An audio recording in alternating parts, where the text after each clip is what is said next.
Next one will be of Christian Weiß. He will talk about an application of Faulhaber's formula for the Star-Discrepancy. So, thank you very much for giving me the opportunity to talk here. Thank you, Michael and Mario, for organizing this. I think that's the best we can get out of the complicated situation, and I'm glad to give this talk here. So thank you to you. I'll turn off my cam because I will use my my pen to actually give a sort of a talk. It's my first try for this, so please apologize if not everything runs smoothly. But I try to keep it as interactive as possible. And if you have questions, just interrupt me at any point, and I will try to answer them immediately. So feel free to ask. I'm going to talk about an application of Faulhaber's formula to Star-Discrepancy. People who are familiar with p-adic analysis probably know Faulhaber's formula. The others maybe don't know Faulhaber's formula, but I will shortly tell you what it is about later on. And let me point out that this is joint work with Michael and Hendrik. And yeah, so I'm going to present you the results of our joint work. First, let me shortly introduce or tell you what star discrepancy is. Probably most of you know, but for those who don't know, I will shortly repeat the definition. And star discrepancy is measuring how uniformly distributed a point set is. We take a point set inside the d-dimensional unit cube, and we have an n point set. And so what we do when we define the star discrepancy is we compare the number of points lying inside a given set B, and we take the supremum over all those set B, and we compare it to the expected value, which is exactly the d-dimensional Lebesgue measure of this set, and we take the supremum over all sets B. And since we are talking about the star discrepancy, B is an interval centered at 0. It's a d-dimensional interval. And if you have ever worked with star discrepancy, I'm sure you'll know that it's not that easy to calculate the star discrepancy, especially when it comes to higher dimensions. So it's, as far as I know, it's an NP hard problem, so it's really not that easy. And so it would be nice to have a simpler method to calculate the star discrepancy. And yes, there is a simpler method, and that's a short lemma which I want to cite. There is a set which is a delta cover set gamma. I'll tell you afterwards what this gamma actually is. And it's also living inside the d-dimensional unit cube. And then you can calculate the star discrepancy up to an error. And you can say it's smaller or equal than the maximum of this set, which is a delta cover. And this expression is almost the star discrepancy. That's why it almost gets the same letter. But you have an additional error, which is up to this delta, which we find here we'll find in the definition of delta cover. And I didn't tell you what this was, and this is not very surprising. It's almost a star discrepancy, but it's it's defined very similar. We take the number of points lying in this set in this interval and subtract from it also the expected value. Now I have to get rid of a window, so do it that way. And we have 0x. So it's almost the same expression which we have here. So a delta cover, this is a finite set, so it's a sort of a useful tool to calculate or to estimate the star discrepancy. And now I should tell you what is a delta cover. So let me draw a picture first. So you take an arbitrary point y in your unit cube. I can only paint two-dimensional pictures, so you have to deal with that. So you have a point y, and then we have 2 points X and C in our delta cover, such that X lies between those 2 points, component-wise, so X and C.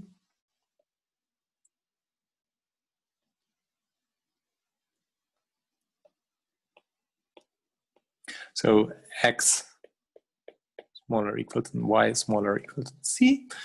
And the difference, that's a shaded area. The difference of those 2 points in terms of Lebesgue measure is small. Well, small is our delta, which we just had. So the difference between those 2 points is smaller or equal than delta. And there is one expression which is of particular importance. If you fix delta, you can ask, what is the minimum number of points that I need to get a delta cover? And this number I denote by ND for the dimension and delta for the delta which I'm looking at. That's the smallest cardinality.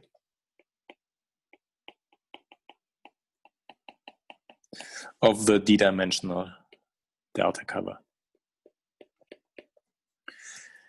Yet also this expression is not what I'm going to look at, but I'm going to look at something which is very closely connected to the delta cover, and that's the bracketing number.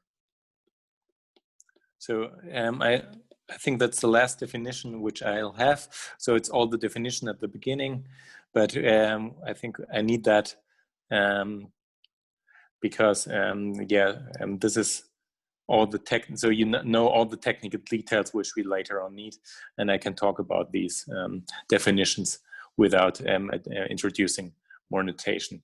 And so the bracketing number, it's very similar to the smallest cardinality. So I'm adding here some brackets in this number. So that's a bracketing number, and that's the smallest number of closed axis parallel boxes.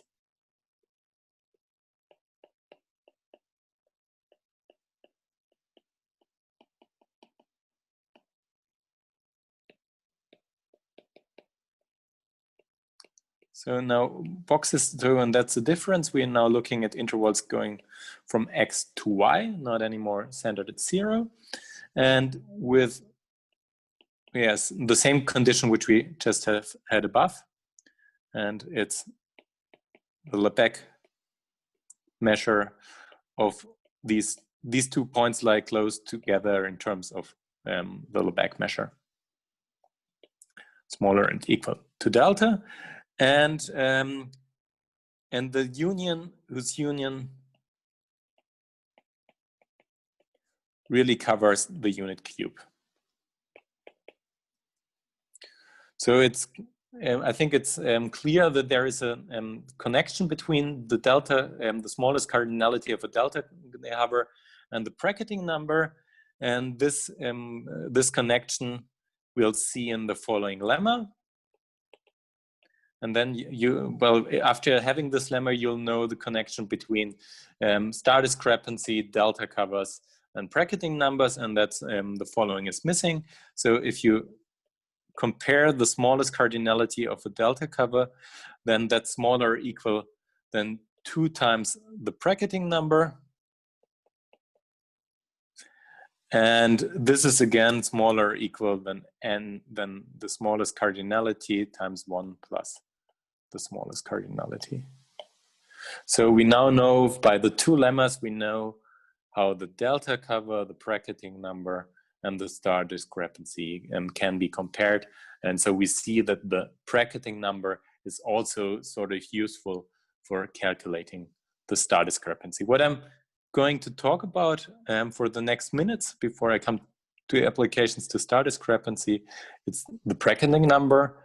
And in order to calculate that bracketing number, I will talk about Faulhaber's formula in a few minutes. So what was known about the bracketing number before? So Michael proved in 2008 it was, proved that the bracketing number is smaller or equal than 2 to the d minus 1 d to the d divided by d faculty times delta to the minus 1 plus 1 to the power of d. And yeah, so that was the first bound which was proved, and it was used to calculate the star discrepancy of certain sets. I will come to this application later on, and but sort of course, you would like to have better bounds than that, and that's what Hendrik and I did in 2018. And we proved, so 10 years after Michael, we proved just a very small improvement, admittedly.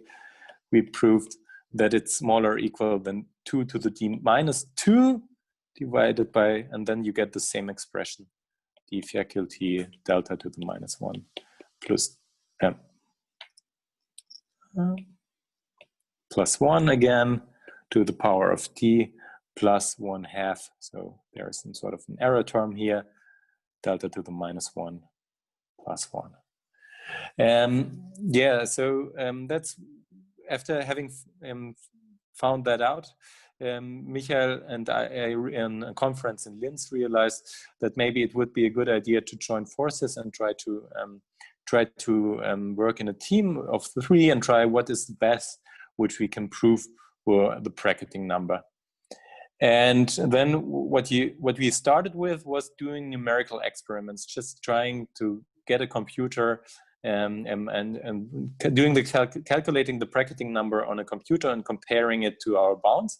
And we soon found out that this number is not really needed. So the power 2 of 2 is something which seems to be unnecessary from if you do numerical calculations. Of course, you can only do that in small dimensions because then everything breaks down, and it's also not easy to do those calculations in high dimensions, as you can imagine. And therefore, we only knew that for small dimensions, and we tried to improve that, and we actually were successful in doing so, and that's our first theorem, which we proved only this year. We finished work on it, and we proved that the bracketing number is smaller or equal than, well, that expression we somehow need. So we cannot really get rid of the d to the d divided by the faculty, and also not of the bracket. But we can almost, as I would say it, call it get rid of the rest, and we can improve both the base from 2 to 1.1, and we can improve the exponent to d minus 101. And of course, this is sometimes, if d is small, then that's a number which is smaller than 1, which is not good. So we have to take the max out of these, the of 1.1 to the d minus 101 and 1. And since I will talk about this number in a second, I will call that bd. So how do we prove that? And then Faulhaber's formula will come in. So what's the idea of the proof? The first part of the idea goes back to Michael's paper from 2008. And what he did is he proved by induction, he proved the following. By induction, he proved the following. This is smaller or equal to the sum k is equal from 1 to the dimension d over k, b d minus k. In Michael's proof, b d to the minus k was 2 to the l minus k. So what you also see in the theorems, and but we here have our bd. And we cannot get rid of the other part, the powers of d and the d faculty, which is here d minus k faculty. And then we get an expression which is of the form I from 1 to n delta to the minus 1 plus I plus 1 to the d minus k. And then we get an additional term which is not very important, delta to the minus 1 plus 1. Remember that delta is a small number usually. So this number over here, it doesn't need to be a natural number, or the whole expression in the bracket is not a natural number. But this part, and I will write it down on the next slide. This is the part I'm actually interested in most. This is very reminiscent of Faulhaber's formula. What does Faulhaber's formula tell us? It gives us Faulhaber's formula. It gives us an expression for calculating the jth power of the first n numbers. So that's what Faulhaber's formula is made for, calculating this expression.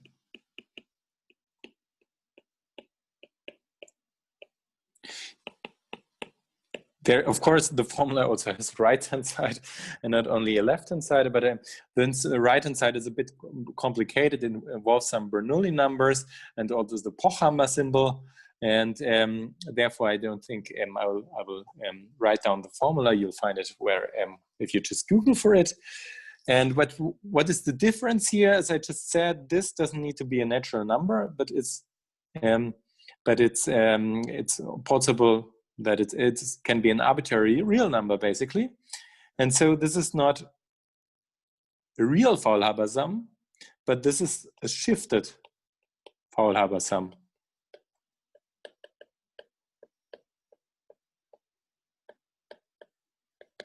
And so we have to also add a shift here. And then we can, and that's a theorem actually. I'm going to, so that's not anymore Faulhaber's formula, but that's inspired, of course, by Faulhaber's formula. And we can calculate, or we can bound that expression, including the shift, by basically the same things, the same coefficients which appear in the Faulhaber formula, and is n plus r to the j plus 1 divided by j plus 1 plus n plus r to the j divided by 2 plus j divided by 12 times n plus r divided by j minus 1. And that's what we call a generalized Faulhaber inequality. And I go back to the last slide. I hope it works. No, maybe it works. So it works that way. And that's how we can we use that shift, the generalized Faulhaber inequality to create that expression. And what we do then is we compare the coefficients of the left-hand side, or of this expression, with the right-hand side, including the BDs and d to the power of d. And up to dimension 101, we can prove that all the coefficients on the left-hand side are bigger than the coefficients on the right-hand side.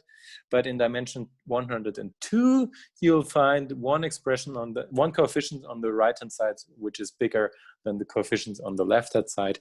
And that's why we cannot get anything better than d to the minus 101. So now, I'd like to come to the application to star discrepancy. Why is this bracketing number useful to know when you're interested in star discrepancy?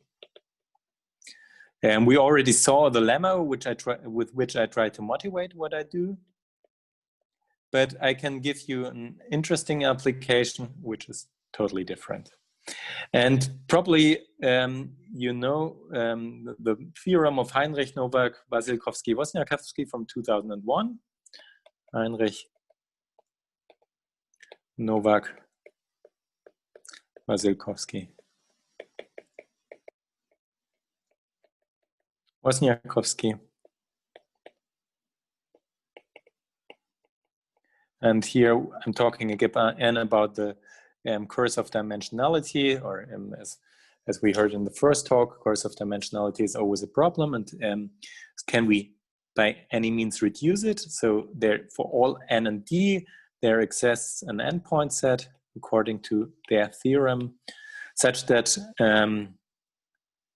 the endpoint set P is such that the star discrepancy of those points is smaller or equal than some t twiddle divided by m times d divided by n. So this is of course much better than what you get for low discrepancy point sets, which have the d in the exponent. So we just have it a square root of d here. So that's something we which is better with for high dimensions. In 2011, so this number t twiddle was unknown in their paper. So it was just a constant which appeared, but they could not give precise numbers. So of course, this was a seminal result. And in 2001, Christoph Eisleitner was the first to show that C twiddle is smaller or equal to 10. Then Michael and Niels Heppinghaus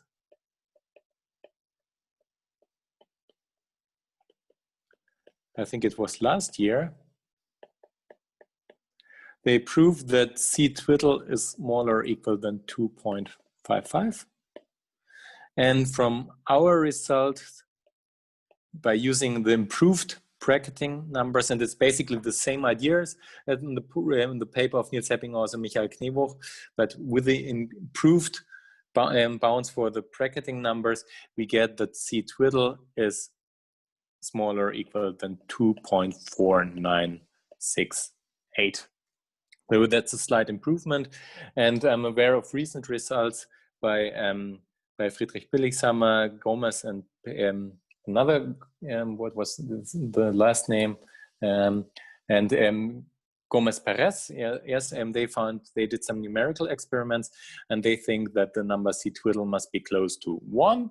So we're approaching 1. We are converging probably to the right number, which at least their numerical experiments show to be a reasonable guess. And so therefore, so we are converging to the right direction, but still there is some way to go. And now, so the last thing I want to tell you is, if we are looking at this expression, we can say, well, it's always there exists an endpoint set. So is this something which hardly happens, or does this happen very often?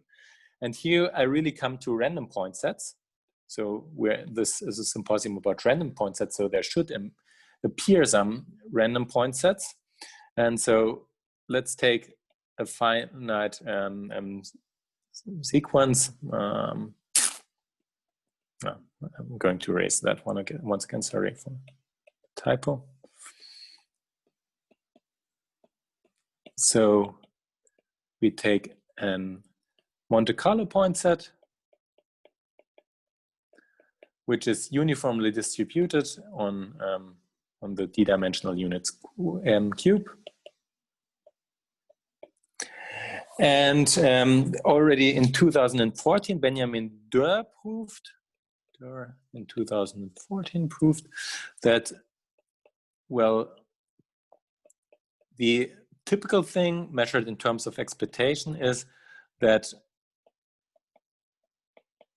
the expectation is smaller or equal than, is greater than d divided by n, square root d divided by n times some constant. There exists a constant k1. But what we can say in addition is that there also exists a constant k2, and both are independent of d and n, such that the lower bound is also the upper bound, meaning that there also exists a k2, and that part is new, such that the expectation is smaller or equal than k2 dy times d divided by the square root of d divided by n. So we see that actually this case for a Monte Carlo point set, that the typical which happens is that the star discrepancy is smaller or equal than square root of d divided by square root of n. So since I'm running out of time anyways, or I think I'm very close to the 25 minutes, maybe I can say just a few words about, I will end my talk by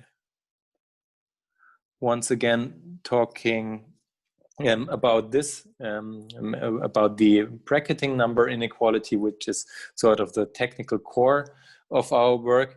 And so in high dimensions, it's almost impossible to give precise formulas, or say we don't know how to do that, and it seems to be very complicated to us. But we also tried or we calculated an even better approximation of the bracketing number in dimension 2. And what we get here in addition is more or less a factor of log 2. I'm not being entirely precise here, but what we get in addition in dimension 2 is a factor of log 2, meaning so we sort of our estimate is overestimating everything by about maybe 30%, but it's not living in a totally different world for d is equal to 2. So that you'll also find in the paper, the result for dimension 2, you'll also find in the paper, which we'll upload to the archive, so hopefully soon. So that's where I'm going to end, and thank you very much for your attention.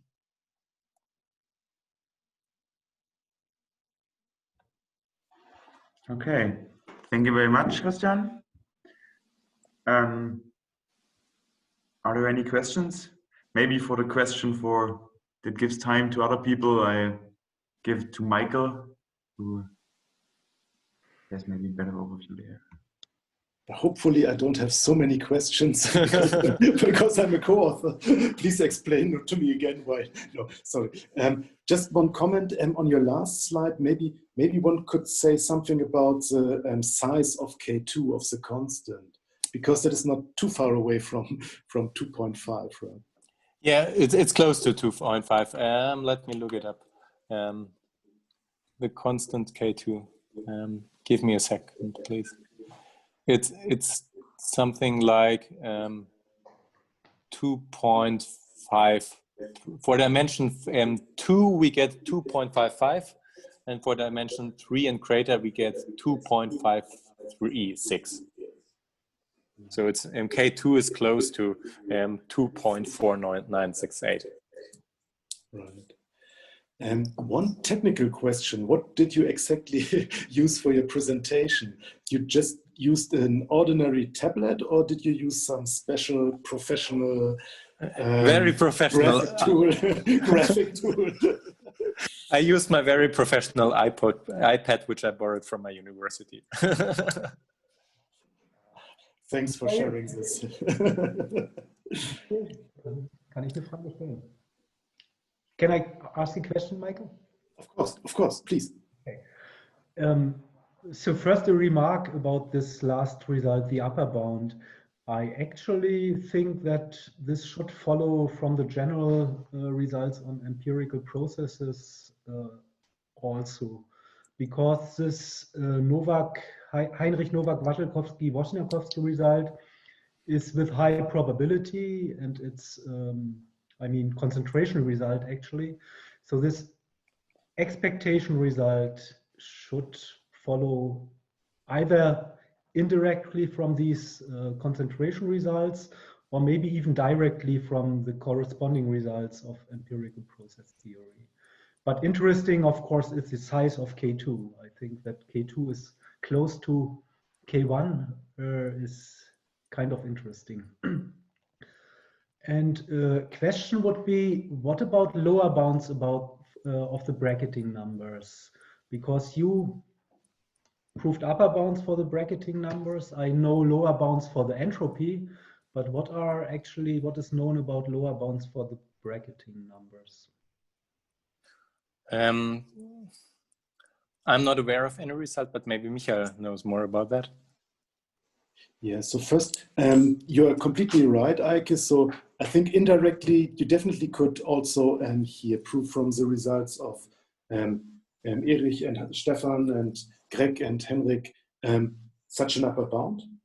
more or less we just wrote it down precisely, but I think our emphasis was more on the size, because actually Fritz Pillichhammer, he asked me if we know something about if we could give some concrete bound for the here expectation, and that was when we started to do the calculations. It was just because of Fritz, because we thought we had to show him some result or to, yeah, right. So I think you're completely right. So the upper bound you could probably derive from the paper of Stefan et al. with let's say not too much effort in a way, right? So indirectly at least, yeah, that's true. And concerning the lower bound, I think the lower bound is something like more or less delta to the power minus d, but not with these terms in front. So that was also in my paper from 2008. I proved the lower bound, but if I remember it correctly, it is something like delta to the power minus d and plus minus something. So that was not in a nice form like here, these nice closed forms that we saw at the beginning for the upper bound. It was more like d to the power minus, sorry, delta to the power minus d plus some small o or big, let's say omega of delta to the power minus d plus 1, something like that. Mm-hmm. And yeah, so it was more or less a rough bound. At least the leading term delta to the power minus 2 is correct, seemingly in 2 dimensions, also with further terms of here different powers. So that I was able to prove in a second paper where I only had to look at the 2-dimensional situation. But it's also now, we also see it now from our upper bound, right? So it's more or less the same. Yeah. Thank you. So this basically means that the lower bound for the bracketing numbers are the same lower bounds you also get for the entropy numbers if you compare this with the L1 distance, like in the paper of Heinrich and so on, I think.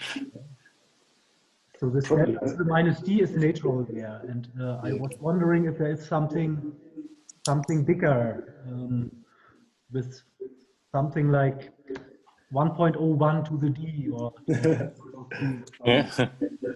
But it's not, right? It's not. Yeah.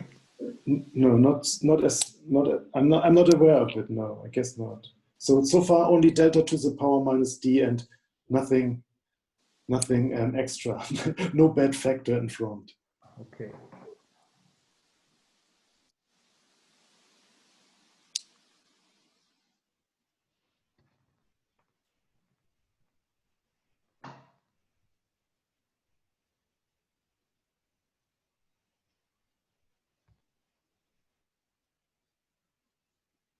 Yeah, are there further questions? Did you hear me for in a second? I don't know. For some No, reason I was. no. Yeah, I Okay, think so are there other questions? Sorry for that. Yeah, it was, actually, I was asking if there are other questions, but I'm sorry I was muted. Yeah, you were. Okay, so if not, then please thank Christian again. Nice talk. Thank you very much.